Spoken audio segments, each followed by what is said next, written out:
পৃথিবীর সবচেয়ে বড় বড় ব্র্যান্ডগুলোর মালিক কারা? সব মুসলমান। আপনি যদি লিভার ব্রাদার্স এর কথা বলেন তাহলে কি?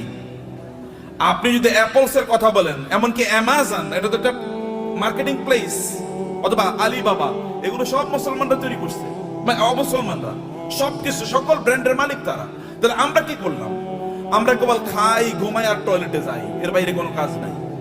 এখন তো টয়লেটে যাওয়ার জন্য, আগে তো অন্তত আপনি টয়লেটে যাওয়ার জন্য বাসার বাইরে যাওয়া লাগতো, এখন তো বাসার বাইরে না, একেবারে বিছানার সাথে টয়লেট।